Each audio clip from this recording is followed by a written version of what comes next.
I'm Erica Gable. Let me make sure it's syncing. A little bit about myself is I am a creative director at Amazon currently. I have about 15 plus years of corporate experience, so mostly from a creative standpoint, that's where I've been focusing my career on, but this job interviewing expertise is based around just how to interview in a corporate environment, but you can also use it just like with your starter job as well. A little bit about my history is I started my corporate world at Microsoft. I worked at MSN. My first job was a video editor for a reality TV show with CBS. So it was really fun to just jump right into the fire with that live streaming type of experience. Then I went to the MSN.com homepage where I was a motion graphics designer.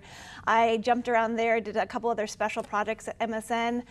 I then went to AT&T as a motion graphics designer. That was a little bit more corporate-y than I liked, so I actually went back to Microsoft after a year of that and joined Xbox. I worked as a UI and UX designer at Xbox on their Xbox 360.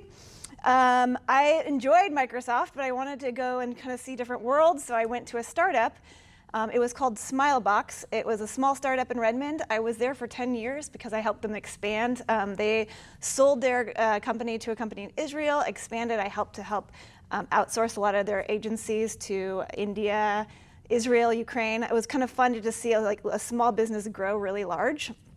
At the time, I also owned my own branding and design agency, so I did a lot of branding and design and consulting for small business around Seattle area. And then I decided to get out of this startup and went to Amazon. And I started at a Prime Gaming as the art director for Amazon. Amazon Game Studios is like the game section of Amazon. So did a lot of that for a couple years, and I actually just moved jobs a couple months ago to the gift cards of Amazon. So I run the design team and the creative director for gift cards, anything Amazon gift cards physically and digitally. So I ran a team of designers, and so again, my background is a lot of design, but again, the expertise I'll be talking about is just general interview skills. So at Amazon, I interviewed over 100 people. I interview probably 1 or 2 people a week. It's kind of crazy, and they have very stringent, unique interview things. You've probably heard of Amazon's crazy interview, but honestly, it's really just tips and tricks you need to practice. And I've helped successfully hire 40 people, and right now I'm currently hiring. So if you're a designer, let me know. I'll come and get you interviewed. So the first thing I just want you to take away from this is when you interview, the interviewer wants you to succeed. They don't want to waste their time interviewing millions and millions of people. Like when I finally get somebody in to interview and they're doing the loop, I'm really hoping that they're the right fit. I'm not trying to trick them. No one's really trying to trick you. They're just trying to see if you're the right fit, and vice versa. You should be trying to see if you're the right fit for this company too. So how can I help? John did this really well. Basically, I can help you properly try to prepare for an interview. Try to sell yourself and sell your experiences, small and big. I can show you how to use the STAR format, which is really just valuable in any way of answering a question. And I can give you the best ways on how to deal with being stuck, because everybody gets stuck on interview questions, and how do you really handle that? What I can't help with is I can't really help you win over a specific person. Everybody's a different personality. You might get that interviewer that has a straight face that doesn't really resonate with you, but that doesn't mean they don't like you. They just might be having a bad day. So continue to prepare. The best thing you can do is to prepare for the situations in front of you. And I can't guarantee it's the right job for you. That's something you need to decide for yourself. And I can't make the company hire you. Even if you're interviewing for a role on my team, I have to convince 6 other people that this person is the right person for my team even. So congratulations, you've gotten the interview. You've obviously perfected your resume skills with John's fantastic presentation that you've gotten through. Maybe you've talked to the recruiter. It depends on where you are in the interviewing skills, but you've gotten to talk to somebody, and that's a really big step. So you've already really wowed them on paper, so now you have to wow them in real life.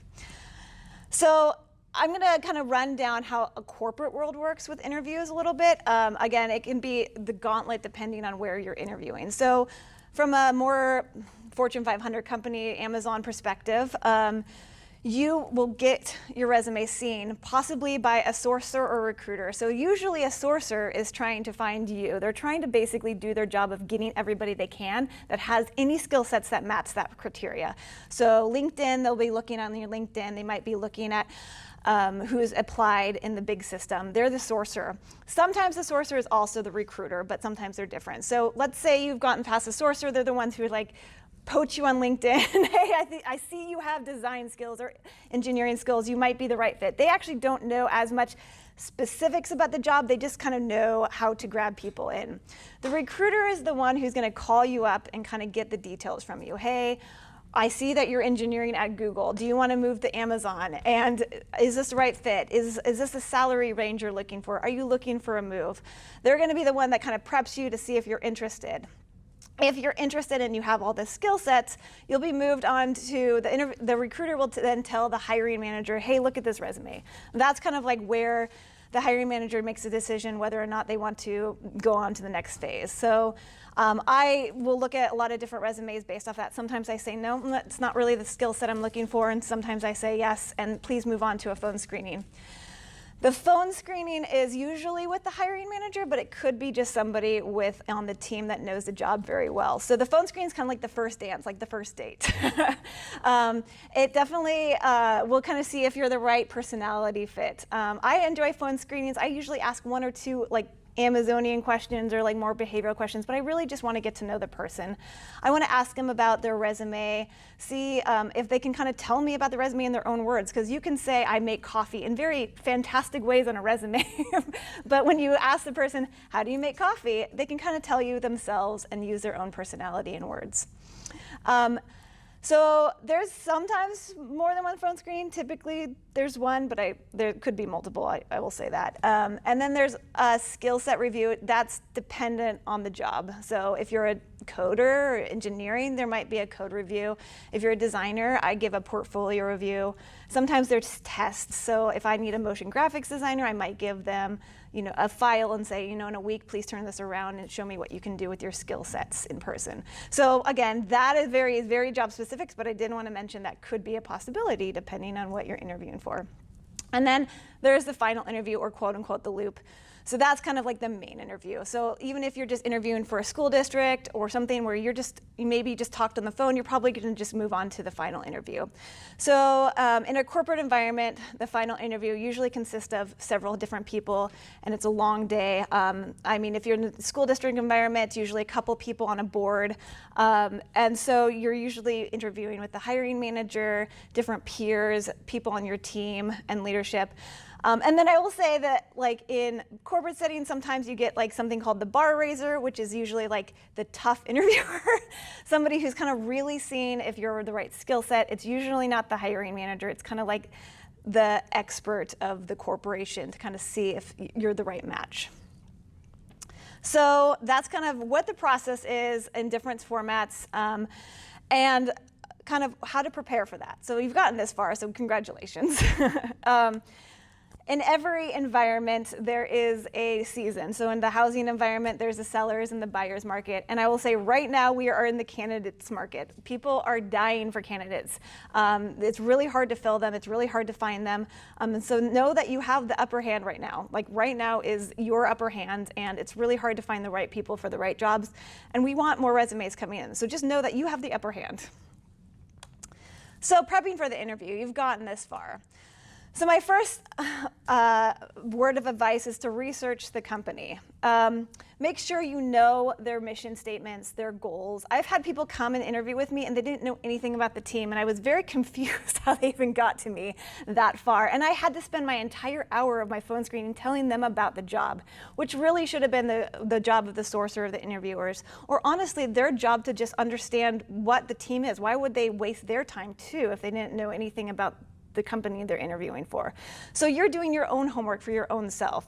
So understand their goals, their missions, their values. Amazon has leadership principles, understand what those are. And then understand their clients or their organizations or their services or products. Understand what you're kind of getting yourself into, and just be a little bit of aware of that.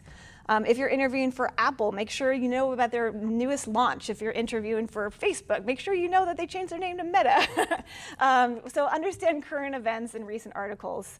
Those are just simple Google searches.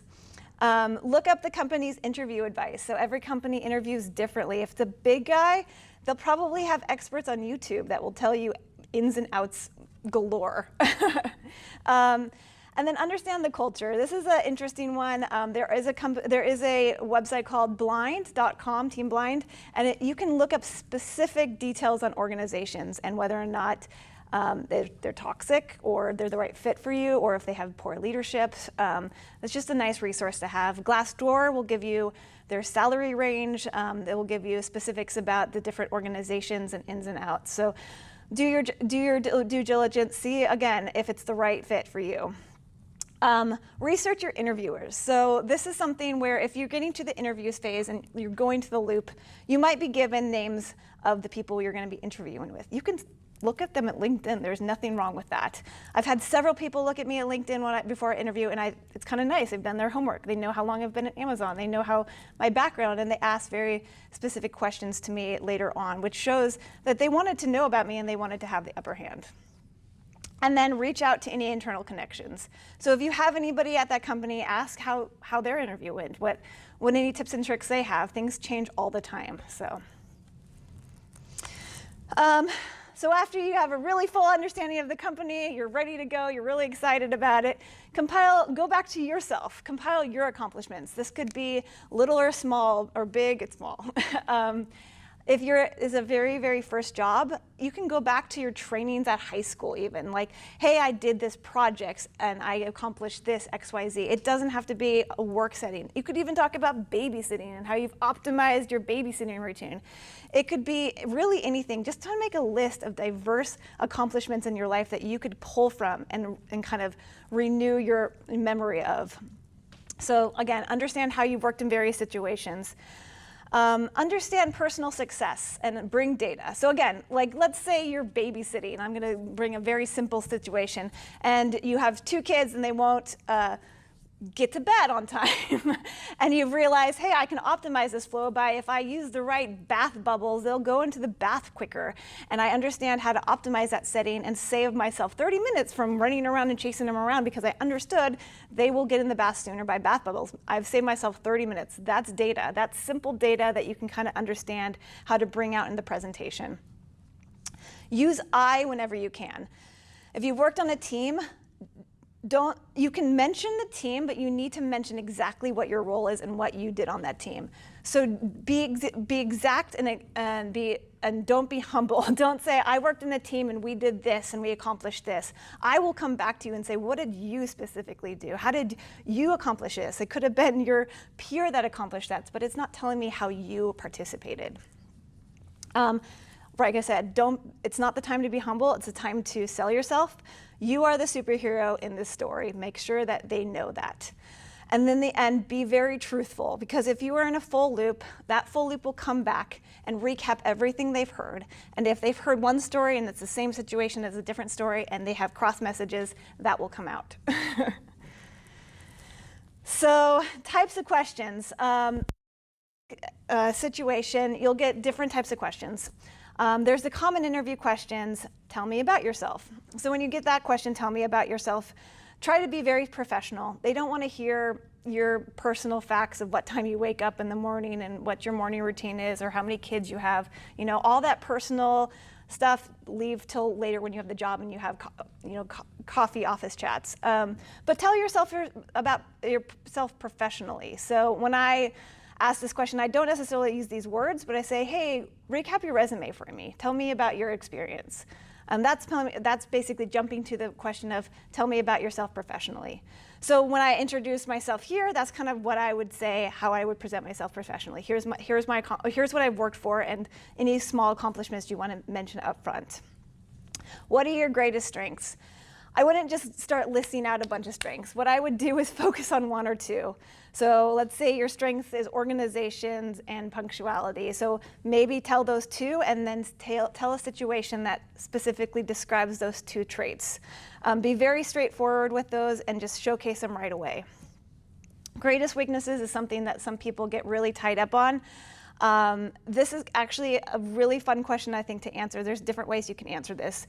There's kind of like the discuss non-essential skills weaknesses. So you can see, if I'm a designer, I can say, I'm not really great at numbers, but it's really great that I'm a designer and I don't have to focus on numbers. I get to focus on the creative process.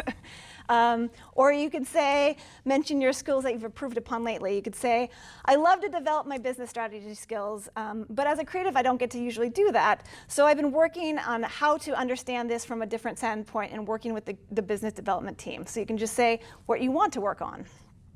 Another way you can answer this question is turn the negative into a positive. So you could say, I have a strong attention to detail, but this can lead to my perfection, which can waste time. So, but I am working on that. So basically, you're just turning the negative into the positive, saying, I have too much attention to detail. I think this is kind of a weak way to do it, but it is one way. And then lastly, I think this is a great one to kind of showcase how you're working on your weaknesses. You could say, I am working on my organization skills. By doing this, I am cleaning up my desk at work, or I am arranging my files better. So you can say the weakness and then how you're handling that weakness. So those are kind of like basic interview questions about you that are very common. Then you'll get very specific skill set questions, such as I might get a question that is, what is the 7 common principles of design? This might just be my background of design knowledge. I just want to know if you know those basic elementary questions. If you're a coder, you might get what are the 4 pillars of object-oriented programming? Again, you might be the greatest coder, but just refreshing your memory on some of those basics principles. And then maybe you're interviewing for a manager position, so you might get what are your leadership styles you tend to gear towards most. So those are very specific skill set questions. Again, just kind of brush up on those common, college questions you might understand get. And then there's the why questions. So why questions are a little bit more about your passion. So why Amazon? Why Google? Why Apple? Why the North Shore School District? Go a little bit about the research of that. And why are you leaving your current job? This is where you want to focus on the positive in your career growth. You don't want to say, well, I had a toxic culture, I had a terrible manager. Never say anything negative. Say, I've reached the cap where I'm at and I want to continue further and I just don't see the right progression in my job, and I think that Amazon XYZ, very specific, could give me that next step in my career.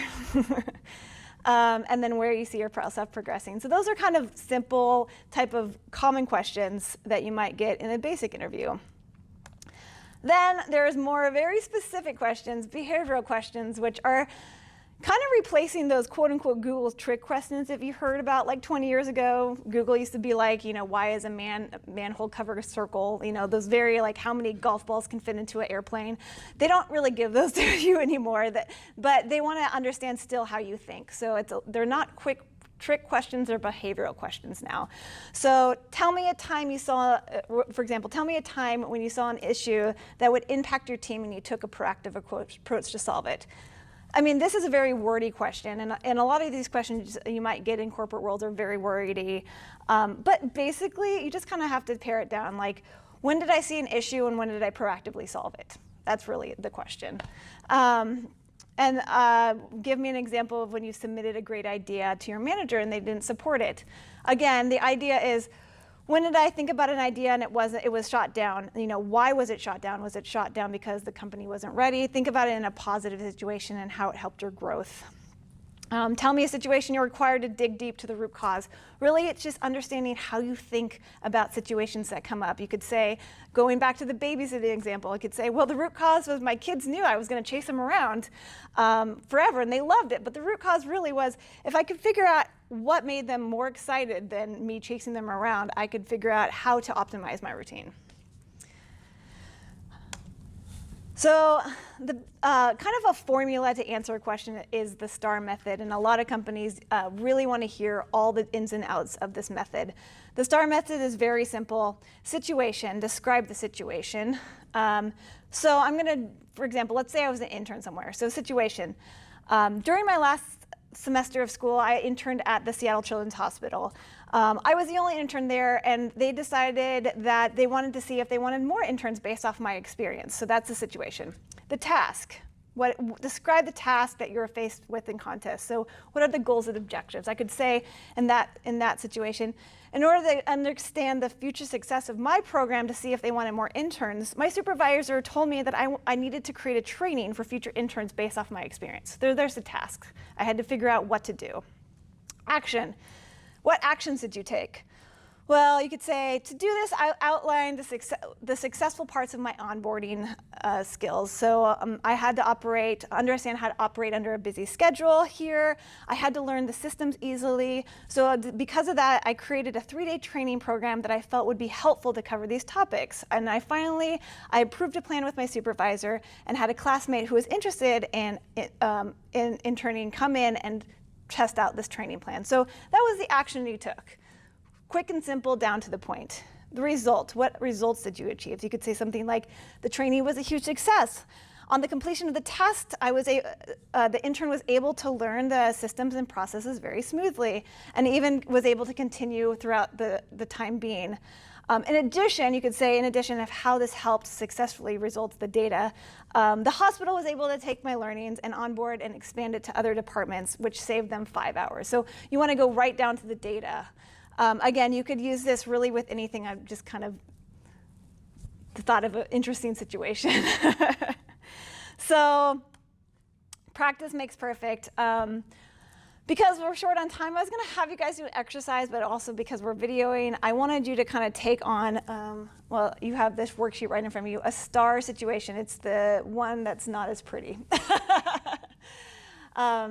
So take that home, and if you are interviewing for a job, kind of write down a bunch of different examples you have of this in the STAR situation. Really memorize it, because you want a diverse idea of where you could take these situations and understand your situation, your task, your results, your actions, and your results. This is kind of a cheat sheet. This is actually the cheat sheet that Amazon uses, but it's a very general sheet of these, and it can kind of help you guide and put together some examples based off of your expertise. So again, this is the STAR worksheet. So I'll answer questions about it if you have any at the end, but it's really nice. It's just kind of to help them acknowledge everything that they might be wondering. And when I interview and I don't hear like a result or action, I will actually ask, hey, that's a great example. Well, what was the action? Or what was the result of that? A lot of times it's hard to just memorize it, to remember the full complex example. So just keep notes and prepare. So we all get stuck on questions, and it's inevitable. We're all humans. So what do? Take a breath. It's okay to stop. It's okay to say, hey, that's a great question. Let me think about it. That's okay. I don't mind if people even take like a couple minutes to think about it or write some notes down. You know, take your time. Like, don't be scared. Maybe ask for more time. Say, I just need a little bit more time to take some notes, or let me think about it. Repeat the question, or have them repeat the question, or maybe even reword it. So that example I gave of the behavioral question, I probably would reword, hey, when's the time you saw a hairy situation and then proactively solved it? Sometimes we just get into our head with too many words. It's hard for us to focus on the actual question being asked. And be honest. If you have to, so be honest that you might not have the right answer, but you can say, hey, I have a similar answer that might help to solve what you're looking for. So let's say, hey, let's say I asked, how did you deal with a difficult interaction with a customer? Maybe you don't have that exact experience, but you could be like, hey, I've never actually dealt with a difficult customer, but I have dealt with a difficult peer. Can I show you how I interacted with that and solved that problem? It's really just understanding how you are in a situation that's similar to that question. And then if you really are really stuck, try to just be precise, get through the question as soon as you can. Maybe just take the STAR situation, sentence for each situation, task, action, results, and just get through it and move on. Hopefully that didn't cause any issues. And we're all human. There's always questions we can't answer. And you want to prepare smart questions at the end. So really depends on the formula of the interview. Sometimes the interview will ask questions after each question being asked to the interviewee. Sometimes they say, hey, let's keep all our questions to the end. Really just understand the format. You can even ask in the beginning, what's the format? You can prepare these questions ahead of time. So ask about the interviewer. People love to talk about themselves. They love to talk about their experience at that company. So ask about that. It also buys you some time to think about other answers for your questions. Know your audience. So again, you can look at them at LinkedIn and understand what their history is. If they've only been on the team for a month, you might not ask them, how has the last year gone? Understand, how long they've been there and what you want to be custom tailoring your questions to. Learn about the culture of the team. Again, you could go on blind. If the culture is on blind, you can understand a little bit of the background there. If you can't, you can say, hey, how have you enjoyed the team? Is there anything I should be aware of when joining this team? How is onboarding? How is the process you guys are currently trying to achieve with XYZ goal? Just understand the culture based off of what your research has told you. And then interview them back. You, again, are interviewing this company to make sure it's the right fit for you. So ask any questions you want in a formula, which I'll get to in a second. And then take notes during the interview. If you're kind of stuck on a question, or if you answer a question that makes you wonder about another question that you want to ask later, make sure you take that note. So when you're asking questions, remember, like John mentioned in his resume portfolio, you want to wow the manager with what you can do for them. So it's not about what the job can do for you. Eventually, of course, you think that in your mind, and you want to gather that for yourself. But to wow them, you want to say, here's what I can do and what it means to help you. So what to ask, like do's and don'ts of asking, because I've been asked some strange questions that, while I'm not judging, it definitely makes me think, do ask, questions about the job. For example, what does your day-to-day look like? Do ask questions about the specific role. What attributes does somebody need to be successful here?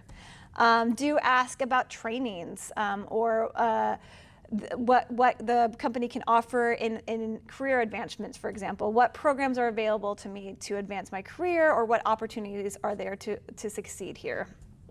Do ask how you can help out the manager or understand the manager's needs. You could ask what you need to be successful here. For example, what are the biggest challenges somebody would face in this role? Ask about the company's future and the company's past. Ask about professional questions about the interviewer. Again, people like to talk to themselves. What's your favorite part about working here? What gets you most excited about the company's future?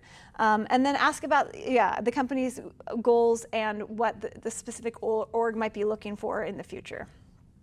Don't ask questions that that show that you aren't informed about the company.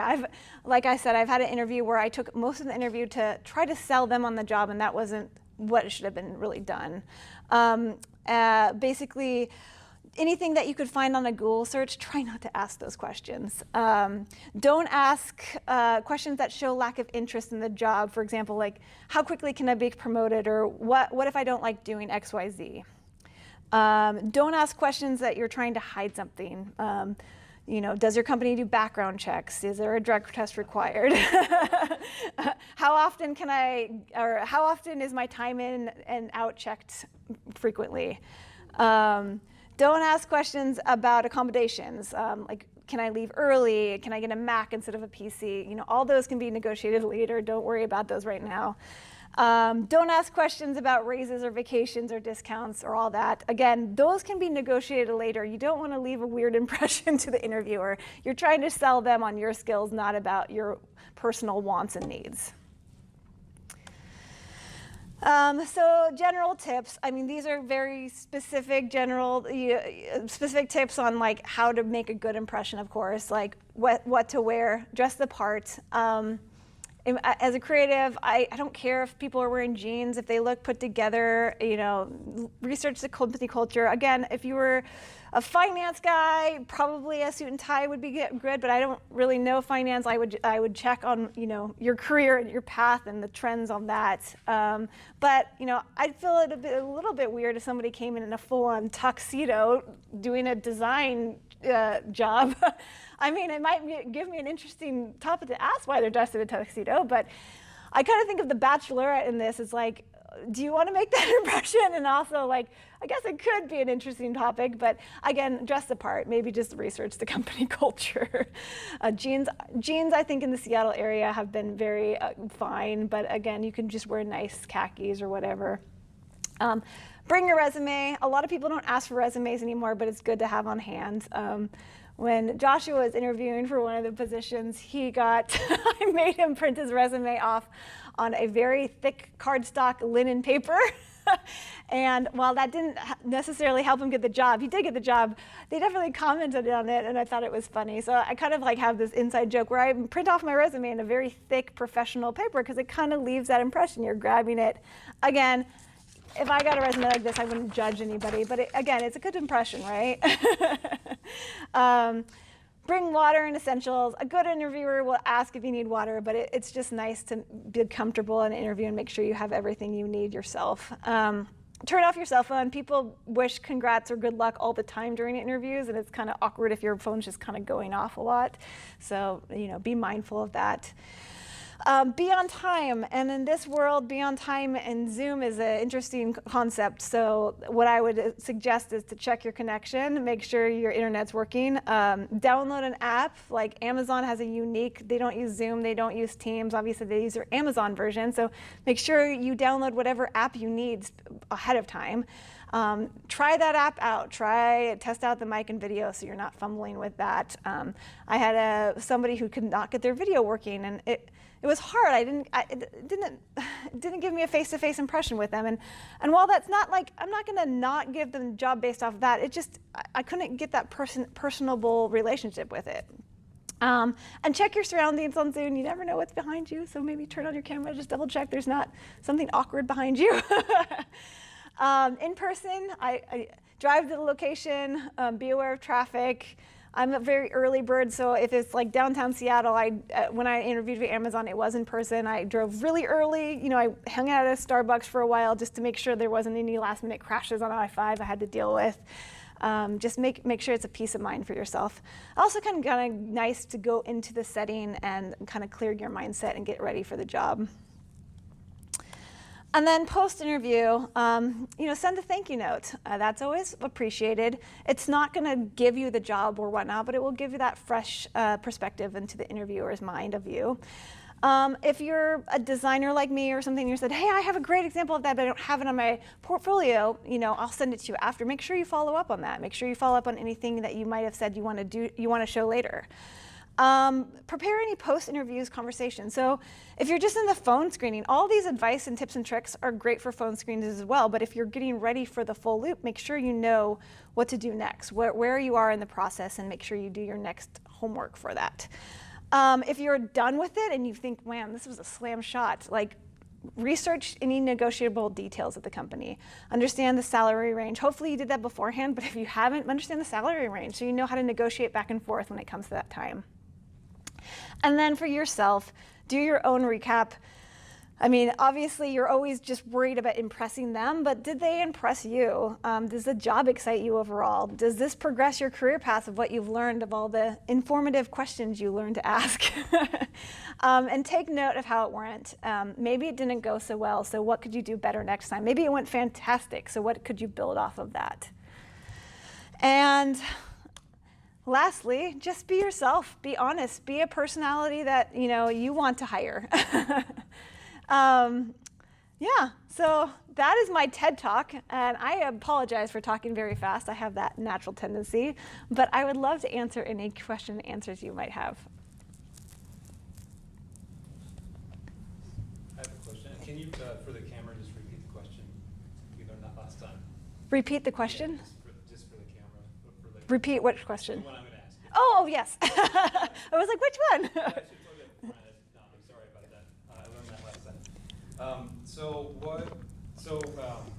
How would you address, or how would you expect to have addressed like gaps in a resume? So say you're unemployed for a while, or you've lost a job or something. Like, how would you as an interviewee address that situation? Yeah, I mean, I think if you've come to the fact that obviously you've gotten your resume seen and you're coming to the interviewer, it probably shouldn't be a big deal. And when I'm asking behavioral questions, I'm asking how you analyze things. So gaps in resume, right now COVID is there's going to be a lot of gaps in people's resumes. So that could be one issue. So I guess it would be truthful, like what have you been doing? How have you been progressing your skills? Maybe there's trainings you've been doing during that time. Maybe there's consulting or freelancing you've been doing that time. Like anything that really can go back to your professional growth is what I would answer. Even if you're a mom and you've taken, 5 years off, that's not going to be a diss in my mind. It's understanding, like, are your skills relevant still? Are you working, do you understand, like, any of the technology that has increased currently? And, are you going to be successful in the current environment? Really, that's all I care about if there's going to be a gap in your resume. And COVID right now, I mean, we all are in this weird gap of resume in life, I feel like. So I think a lot of interviewers understand that right now. And going back to, like, this is a candidate's environment right now, the great resignation that you might be hearing is actually very real. I can't get my jobs filled because my recruiters don't have time for me. They said, I don't have time for your jobs because I have to fill the more essential people, like the back-end engineers that we're actually, like, killing our company right now. So there's going to be gaps because it's really hard for recruiters and other companies to keep up with this resignation momentum right now. It's happening, and it's truly real right now. So I think that a lot of companies don't care right now if there's a gap in your resume because everybody's kind of figuring out their life situation. This is, like, actually a great time to have, quote unquote, a gap in your resume.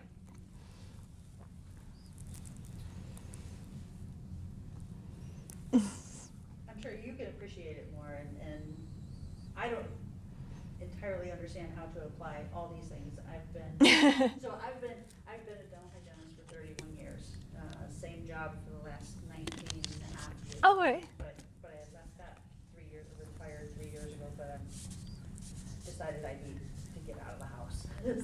So how, going corporately, having my little dental hygiene world of, a patient at 8 o'clock, a patient at 9 o'clock, Yeah. 10 o'clock, just understanding how me with my patient having our conversation, and how do I paint myself fitting? Yeah. Well, let me ask you a question back. What are you looking for? What kind of job are you looking for? Because I would love to understand that in a more specific standpoint. I could do warehouse stuff. I know I could, that type of thing. That's fine. Enjoy considering working in the schools.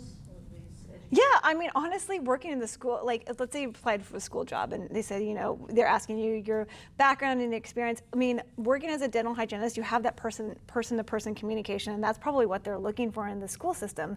So you probably have so many stories of how you've dealt with scared patients, which is a scared situation in the school district, or nervous patients, or patients that are difficult to deal with, or patients that might have specific details. You don't have to go into, like, confidentiality, but you can be like, I once had this patient that, hit and screamed or whatever, and you learn how to deal with that and, de-escalate that situation. I guess I would take any specifics you have or memories you have on the dental hygienist and bring it into, people-person relationships in a warehouse or a school system. It doesn't have to be a big project that you're necessarily talking about. It can be a situational situation. Does that kind of answer your question? I think that's what I will have to I mean, even if somebody were said, I'm a dental hygienist, but I have design skills, and I asked them a behavioral question, I'd be very interested to hear how they interacted with different clients and working in that situation, how you interacted with your manager, your dentist, with dealing with tricky situations. I know you're probably helping him out. Have you been in emergency situations? Have you been able to optimize any of the requests he's had, or worked with a scared situation that made clients feel better and retain them? Yeah, exactly. So, I mean, writing that down, having that fresh information and kind of writing it down in like this is the situation I took and this is the result it became. It could be really anything. I know that some of the bigger companies, they have a pretty defined process for following up with the candidate after the interview. But for companies that maybe don't get back to you, maybe you have an interview and feel like it goes well, you send a thank you, but 2 days goes by, 3 days goes by, still haven't heard anything. Yeah. In this case, if it was me, should I send a follow-up? Hey, yeah. Sorry, and I should repeat the question. So he's asking, I should remember that. He's asking if he should send a follow-up, after the thank you.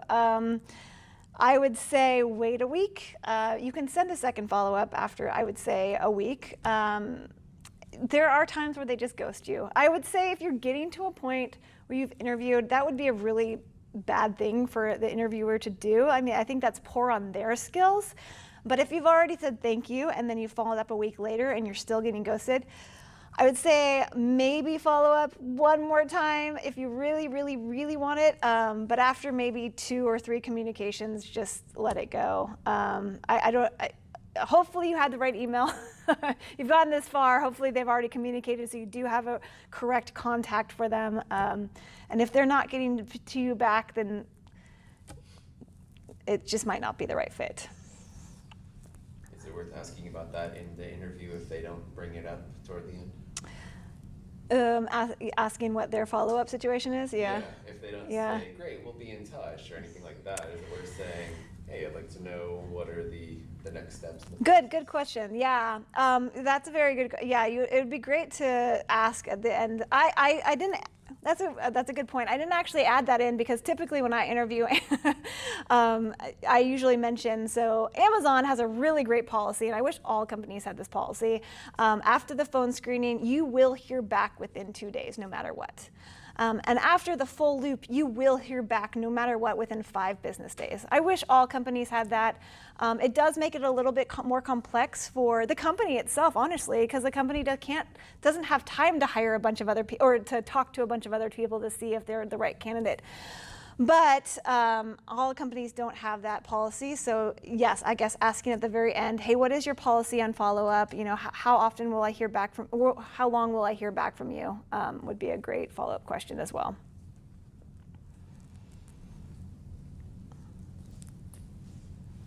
Question. So for the star, I guess I'm gonna call them stories, I guess. How many, or is there a guideline you have for like how many you should prepare? And also, as an interviewer, if you saw that I, for instance, had all my star stories written down in my notes and was referencing them, would that be positive or negative? I guess it would depend. Right now on Zoom, it's actually like really, really convenient because like I do remember when I had my my phone interview with Amazon, it was the phone interview, so it's first on digital, and then I had my full loop in person.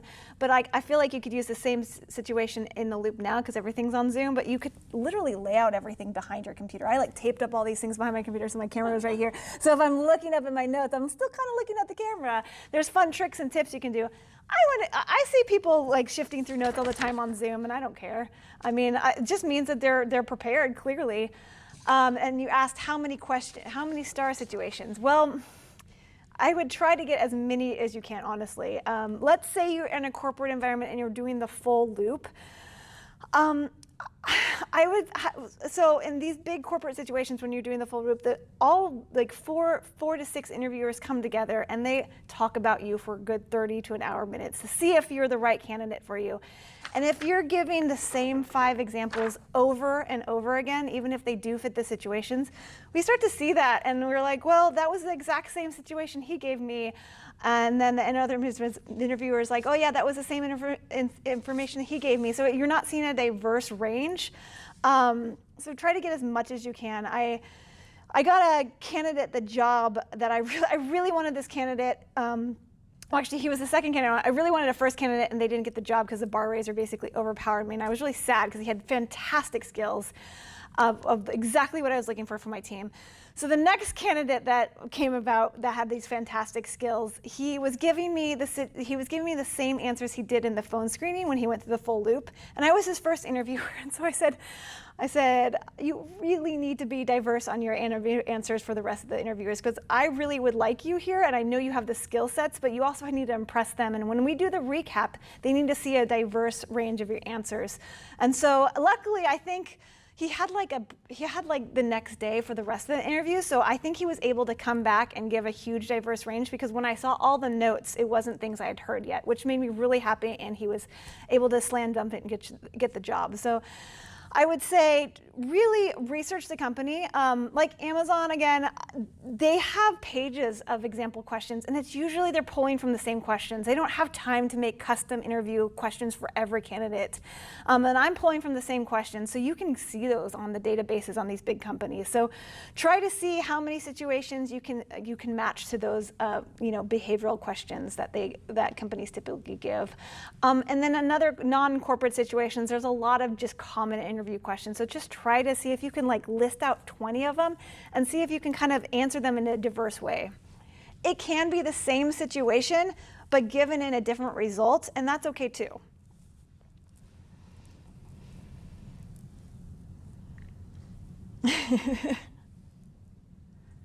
How much humor is too much humor? I noticed that you are showing your fun side, you're being very serious and you've got a lot of awesome points here, but you also interject a little laugh here and there, and it breaks the ice. How much is too much? Yeah, too little? that's a good question. I've been in interviews.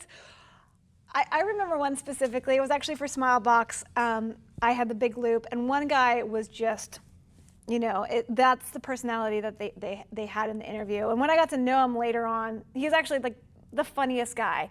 But sometimes people just come with this so in that sense, I would say if you can maybe mirror your interviewer, don't be completely but maybe don't interject that humor because those people kind of come with they're using laughter as a device of nervousness, which sometimes I do too.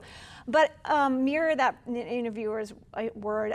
When I interview somebody who's like this and I'm trying to get them to open up, I want to see their personality too. But if they're just like this, I know I'm well, maybe they're not the right fit for my team. Maybe they're not the right fit for this person's team. But if I'm interviewing for somebody else's team, this candidate, and I know that their personality is like that, I'd be maybe they are the right fit for them because they're going to connect in this unique personality way. But mirroring, that's kind of a psychological device. Try to mirror the situation you're in. Thanks.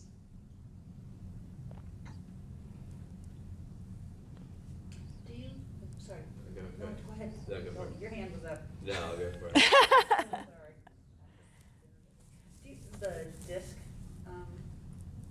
personality assessments, Mm-hmm. is there a resource for that? There's a bunch of different. The question is there a resource for personality assessments? In the sense of a job interview, I'm not sure if it. I guess what's the question based off of that? I have to give you the whole story. Yeah. A dentist passed away in town. My doctor purchased his practice. He wanted to understand what their team was like. So he asked them, so we all ended up doing the DISC assessment just to get kind of a Right. Yeah. understanding Mhm. of our personalities versus theirs. Kind of. So I kind of know where I stand, but at the same time, I guess I would like to review that Uh-huh. This has been like 8, maybe 10 years ago. Yeah. I mean, there's resources online. I know I've taken it twice, and I mean, once you take it once, I'm like, I wonder if the second time is like a little bit biased because you're like kind of like you want to know. I want to be towards D. Everybody wants to be towards D. No, I guess there's a lot of resources online. I don't know them off the top of my head, but I could probably email the one that Amazon uses resource. I don't know if it's free. It's free for Amazonians, but I can email you what website it is if you want to take it again. I think my doctor at that time paid like $75. Okay. I'm sure there's free resources out there. I mean, at least just to understand. If you don't know what DISC is, I can't remember what it stands for, but D is like the direct, more of like managerial style. I is kind of like more of like a quieter style, but that doesn't necessarily mean it's like a great personality trait for like, being that, thinker behind the scenes and like adding in that. There's all these strengths and weaknesses of DISC, and you understand how you land with your personality, and then you can understand like where you can grow from there. I was a strong S. Yes. Get that done.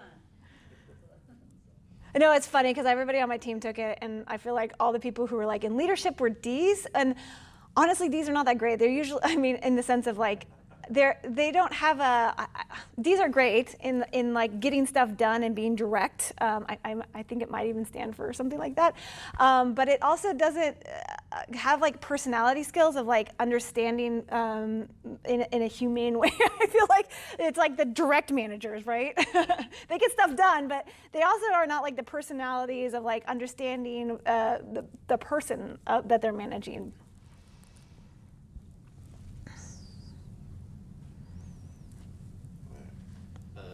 A common question, probably more by sourcers than recruiters, but sometimes recruiters too, is along the lines of compensation. You might say, what are you looking to make? If it's not something that's like $25 an hour, it's spelled out there. I know. That question. That's a good question. Again, I would look on Glassdoor and see if there's a range, if you know the range. I feel like it's slightly a trick question sometimes. It also depends on the recruiter you get and how much of a range they want to play with. Usually in a corporate setting, I would say ask for what you're worth.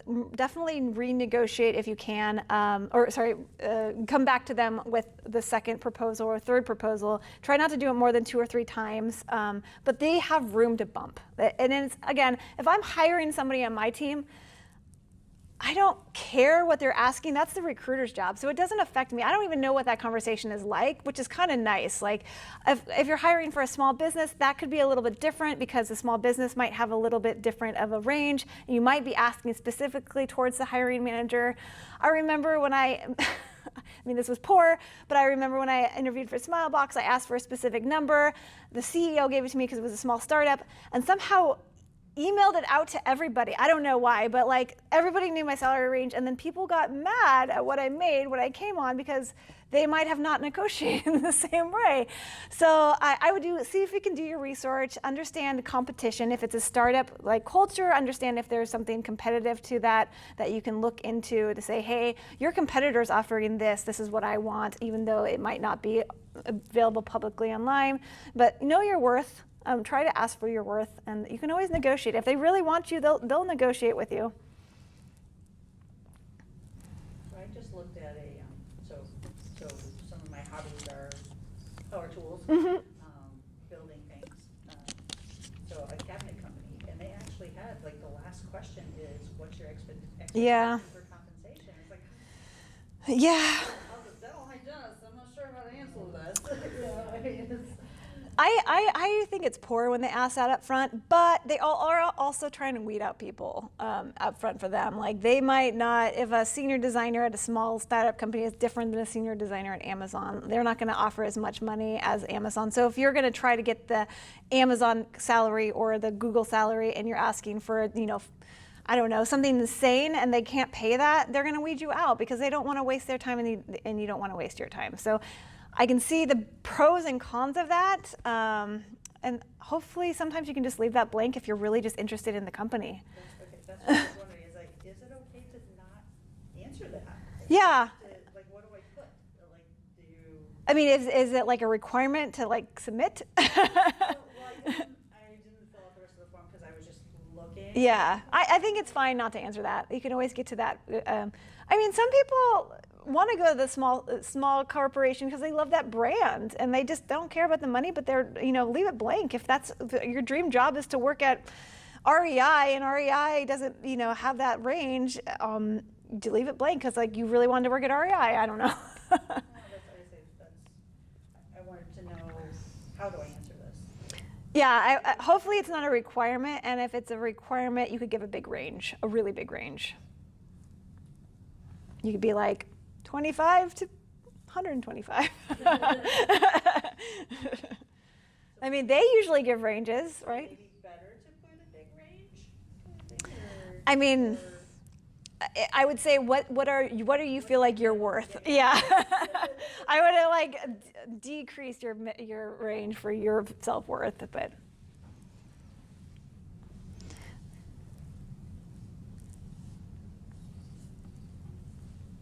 I wonder if it might look better to have something rather than to make it look like you missed a question.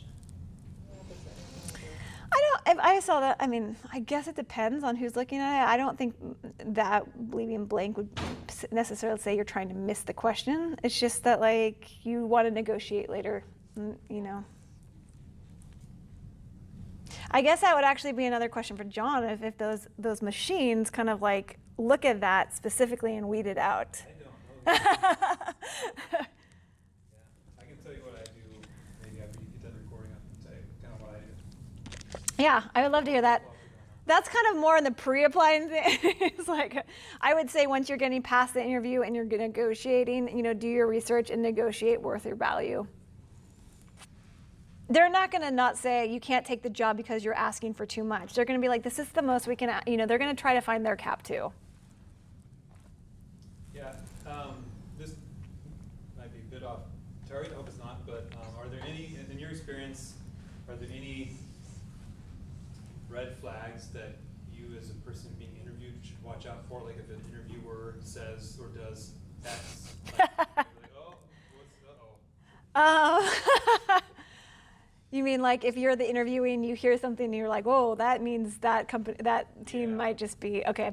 Yeah, so if there's any red flags on anything you hear with your questions, yes, I would say there's some corporate jargon you can kind of, see if, like, you could be like, how's the environment there? They could be like, it's very, very fast paced, which could just be, it's really, really unorganized and like everything's on fire all the time. Like they can use those words. You might want to dig into that. What does that mean exactly? Can you give me an example of what fast paced means in your day to day or in your week to week? So if you hear things like that, that might be like, I don't really understand what that means. It could be scary or could be toxic. Ask a little bit deeper.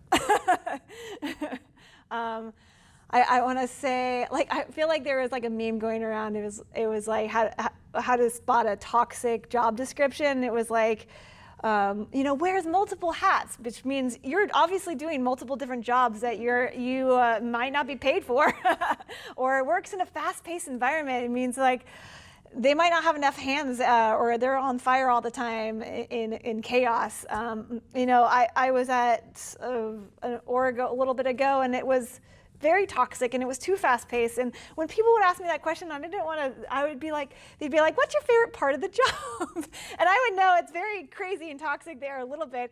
And I'd be like, I love the potential that this org has. And I would try to be positive and I'd be like, sometimes we're in the weeds and it's really crazy, but I'm so excited about the potential it has. And that was a real answer because I was excited about the potential. I'm not sure if we were going to get there, like the potential. But I did want to hire the right people to fill that role and not give them the wrong impression saying, hey, it's really boring here, because it wasn't. It was very fast-paced and it was very chaotic. And my outlook was the potential it has.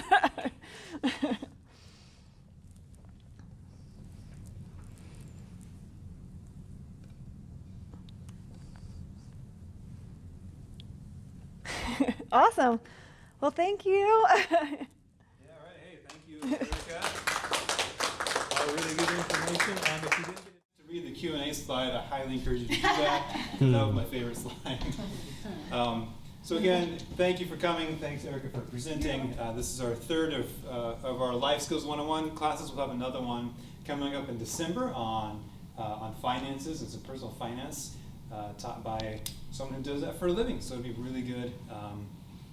I've sat in a couple of her instructions before. It's always been really good. So I encourage you to do that. Again, we meet here every Saturday night. If you're looking for a place to come where you can do fun things like this and reach out to the community and reach out in love to people who might be afraid or feeling anxious or anything like that, that's what we're trying to do here. So again, thank you for coming. This video will be on YouTube in a couple weeks. We will send you an email when that happens so you can have it for reference. And hang out, have fun, and if you were watching online, thank you very much, and we'll see you next time.